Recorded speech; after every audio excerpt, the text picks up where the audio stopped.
அவசியம் இல்ல. இந்த இந்த டைம்ல இப்ப உங்களுக்கு யாருக்காவது டவுட்ஸ் இருக்கு கேட்கணும் அப்படின்னு நினைச்சீங்கன்னா நீங்க என்கிட்ட கேட்கலாம். ஓகே. இங்க நான் பேசுறதுக்கு ஆயிஷா அன்மியூட் பண்ணியிருக்கேன். பேசுங்க.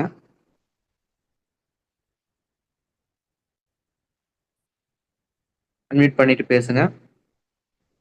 சாரி. ஓகே. அடுத்து வந்து அமிர்தராஜ் அன்மியூட் பண்ணியிருக்கேன். பேசுங்க. Hi bro, good evening. Am I clear bro? Clear. பேசுங்க. நான் 16% அமிர்தராஜ் ப்ரோ. நான் என்னோட அப்ளைனர் பூவெளி சிஸ்டர், செல்வ டைரக்டர் வாசி சிஸ்டர், கிரவுண்ட் டைரக்டர் செந்தூராதேவி சிஸ்டர். நான் லாஸ்ட் அக்டோபரில் ஐடி போட்டேன் ப்ரோ. ஒரு 4 மாசமா என்னால் ஹெல்த் கண்டிஷன்னால 14 டீம் நான் எடுத்திருந்தேன் அப்போ நவம்பர் டிசம்பரில்.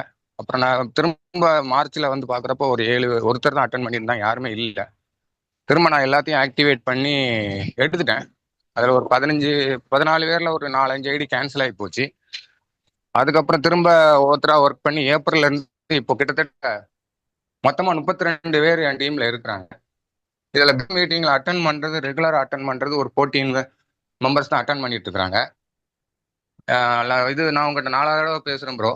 உங்கள் சஜஷன் படி நான் இப்போ இந்தூர் மத்திய பிரதேசத்தில் இருக்கிறதுனால ஆஃப்லைன் விசிட்டிங் கார்டு என்னோட மெம்பர்ஸ்க்கு அடித்து 4 பேர் டைரக்ட் இன்வைட் போட்டு ஸ்டார்ட் பண்ணியிருக்காங்க. அதில் 2 பேர் வந்து நல்லா ஒர்க் பண்ணுறாங்க. ஒரு சிஸ்டர் மகேஸ்வரி சிஸ்டர் இந்த மாதம் 3 ஐடி எடுத்திருக்காங்க 8% லெவலில். இப்போ மீதி இருக்கிற மெம்பர்ஸ் யாருமே ரெகுலராக ட்ரைனிங் மீட்டிங் அட்டன் பண்ணுறாங்க, லேர்னிங் வீடியோ ஆக்டிவ்ல இருக்காங்க 14 பேர். இந்த 3 பேர்த்த தவிர மீதி யாருமே எல்டிபி கொடுத்து ஷேர் பண்ண மாட்டேங்காங்க. நான் ஒருத்தன் மட்டுமே தான் ஒர்க் பண்ணிட்டு இருக்கிறேன். அதுலேயும் ஒருத்தர் 1 வருஷமா எங்கூட ஐடி போட்டு 10வது நாளே அவரு ஜாயின் பண்ணாருங்க. இன்னும் ஒரு எல்டி கொடுத்து அவர் ஷேர் பண்ண முடியல. ஒரே ஒருத்தர் எடுத்தாருங்க, அவங்களும் ஆக்டிவ்ல இல்லை. இப்போ கிட்டத்தட்ட இது 4வது மாதம் நான் நான் குவாலிஃபைடாக இருக்கிறேன் ப்ரோ. உங்களோட ஒரு நான் குவாலிஃபைடு டைரக்டர் மீட்டிங்கை நான் அட்டன் பண்ணேன் 1.5 மாதத்துக்கு முன்னாடி. ஸோ இதுக்கு மேலே என்னால் எப்படி கண்டினியூ பண்ணணும்னு தெரியல. நான் சைடில் ஓப்பன் பண்ணி தெலுங்குலேயும் போய் இன்னைக்கு ஒரு ஐடி எடுத்து தெலுங்கு எல்டிபி 6 மணிக்கு ஃபீட்பேக் ட்ரைனிங் கொடுத்து அதிலே அவர்கிட்ட அட்டன் பண்ணி எடுத்துட்டு இருக்கிறேன். பட் இண்டிவிஜுவலாக இதில் ஒர்க் பண்ணுறது ரொம்ப சிரமமாக இருக்குது. இது எப்படி நான் மேற்கொண்டு கொண்டு போகிறதுன்னு தெரியல. கிரவுண்ட் டைரக்டர் செந்தூராதேவி சிஸ்டர் நிறைய சஜஷன்ஸ் கொடுத்தாங்க. பட் இருந்தாலும் உங்களோட சஜஷன் என்னங்கிறது தெரிஞ்சிட்டோம்னா அதுக்கு தகுந்த மாதிரி நான் ஒர்க் பண்ணி இந்த மாதம் இல்லை அடுத்த மாதமா நான் qualified branch director with team building போனஸோட வரணும்னு ஆசைப்படுறேன் ப்ரோ. சரி. ஓகே. உங்களுக்கு நான் பதில் சொல்றேன். இந்த பிசினஸை பாருங்க. இந்த பிசினஸை பொறுத்த வரைக்கும் இப்ப நீங்க எப்படி வந்து ஜாயின் பண்ணிட்டு உங்களுக்கு ஒரு பர்சனல் ரீசன் இருக்கு, அதுக்கப்புறம் நீங்க ஒரு பிரேக் விடுறீங்க, அதுக்கப்புறம் நீங்க வந்து பண்றீங்க, அதுக்கப்புறம் நீங்க வந்து உங்க டீம் மெம்பர்ஸ் எல்லாம் நல்லா பண்ணணும்னு எதிர்பார்க்குறீங்க. அதே மாதிரி இப்ப உங்களுக்கு மேல ஒரு அப்ளைன் இருப்பார். அவர் வந்து நீங்க வந்து பிரேக் விட்டு வருவீங்க. பிரேக் விட்டதுக்கு அப்புறம் நீங்க வருவீங்கன்னு அவருக்கு தெரியுமா? உங்களுக்கு மேல இருக்க அப்ளைனுக்கு நீங்க நல்லா பண்ணணும்னு தான் அவருக்கு எதிர்பார்ப்பு இருக்கும். ஆனா நீங்க பிரேக் விட்டுட்டீங்க. அதுக்கப்புறம் நீங்க வந்துட்டீங்க நல்ல வேலை. அதே மாதிரி உங்க அப்ளைன் எதிர்பார்த்தது மாதிரி நீங்க பண்ணல அப்படிங்கிற மாதிரி உங்களுக்கு கீழே இருக்கிறவங்க உங்களுக்காகவோ நம்ம எதிர்பார்க்குற மாதிரியோ பண்ணவே மாட்டாங்க எப்பயுமே. என்னோட நெட்வொர்க்லயும் தான் வந்து எத்தனையோ லட்சம் பேர் இருக்காங்க. லட்சம் பேர் இருக்காங்க. ஆனா எல்லாருமா வந்து ட்ரைனிங் வராங்க, எல்லாருமே ஆக்டிவா இருக்காங்க அப்படி கிடையாது. எல்லாரும் பண்ணணும்னு தான் நானும் ஆசைப்படுறேன், விருப்பப்படுறேன். பட் அது வந்து நடக்கிறது தான் நடக்கும். நம்ம பெஸ்ட் நம்மளால என்ன பண்ண முடியுமோ, நம்ம வேலையை என்ன பண்ண முடியுமோ தான் பண்ண முடியும். நம்ம டீம் மெம்பர்ஸ் பண்ணணும், இவங்க பண்ணணும். எனக்கும் தான் ஆசை. காலையில எந்திரிச்சதுல இருந்து நைட்டு தூங்க 24 மணி நேரத்துல 8 மணி நேரம் தூங்குறீங்களா, 2 மணி நேரம் வந்து மத்த பேசிக் ஆக்டிவிட்டிஸ் பண்றீங்களா, மீதி 14 மணி நேரம் வெஸ்டேஜ் பத்தி மட்டும் தான் யோசிக்கணும், வெஸ்டேஜுக்காக தான் வேலை செய்யணும் எல்லாரும்னு எனக்கும் ஆசை தான். ஆனா எல்லாரும் பண்ணுவாங்களா? பண்ணா அவங்கவங்க சம்பாதிப்பாங்க, முன்னேறுவாங்க. நானும் இன்கம் எடுக்க போறேன். எனக்கு ஆசை தான். ஆனா அது நடக்குமா? எனக்கும் ஆசை தான். புரியுதுங்களா? அது மாதிரி நம்ம வந்து ஆசை என்ன வேணா பண்ணலாம். ஆனா பிராக்டிக்கலா நமக்கு என்ன நடக்குமோ அதை தானே நம்ம நோக்கி போக முடியும். நம்ம டவுன்லைன் வந்து அவங்க ஒர்க் பண்றதும் பண்ணாததும் அவங்களோட முடிவு. அவங்க புரிஞ்சுக்கிறதுல தான் இருக்கு. நம்ம என்ன பண்ண முடியுங்கிறத தான் நம்ம யோசிக்கணுமே. நமக்கு என்ன வந்து வசியமா தெரியும்? நம்ம என்ன வந்து மா ஏதாவது மேஜிக் ஏதாவது பண்ணி, இல்ல ஏதாவது வசியம் பண்ணி அவங்க எல்லாரையும் நம்ம நினைக்கிறத பண்ண வைக்க முடியுமா? அப்படிலாம் எதுவுமே முடியாது. ஓகேவா? நம்ம என்ன பண்ண முடியும்?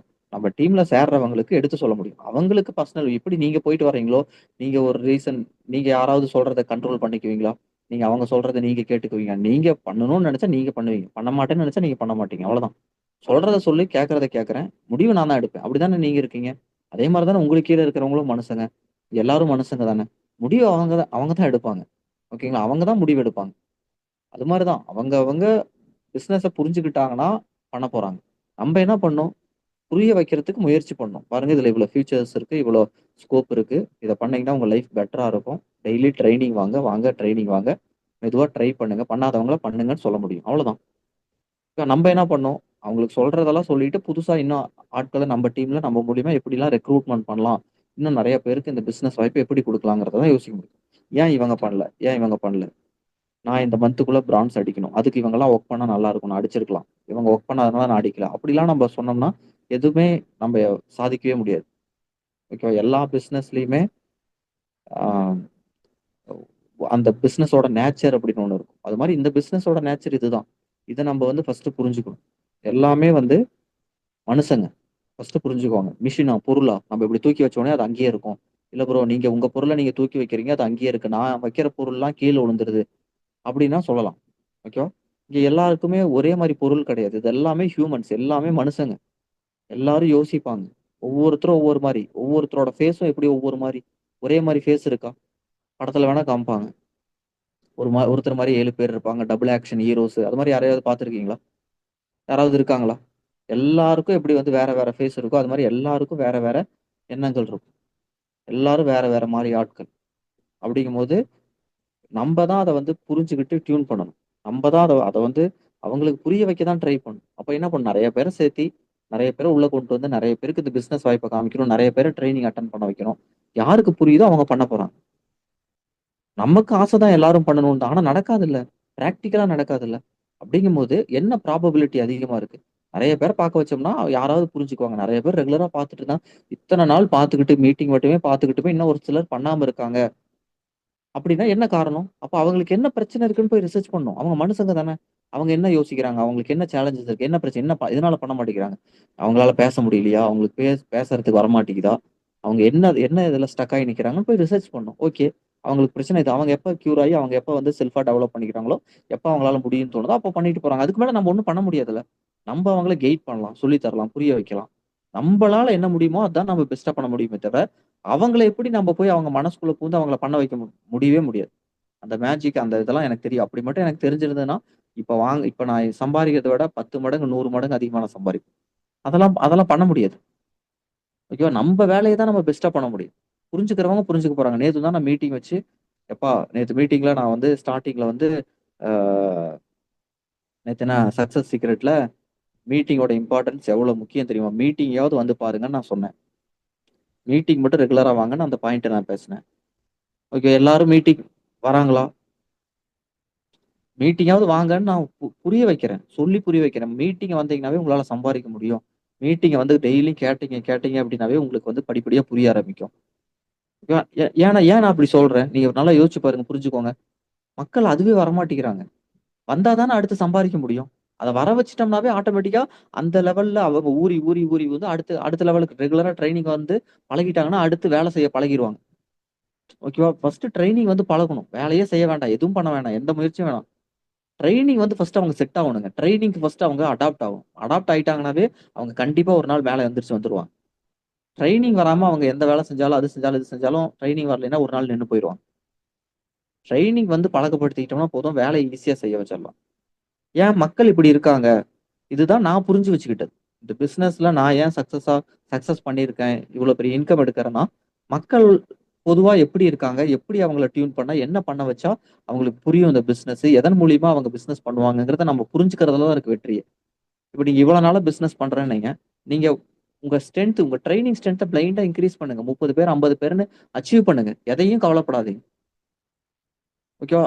உங்களோட டார்கெட் பிரான்ஸ் அடிக்கணுமா? நீங்க உங்களுக்கு கீழ ட்ரெய்னிங் வந்து 30 பேர் அட்டெண்ட் பண்ணணும், 50 பேர் அட்டெண்ட் பண்ணணும்ங்கிறத மட்டும் டார்கெட் வச்சு ஓடுங்க.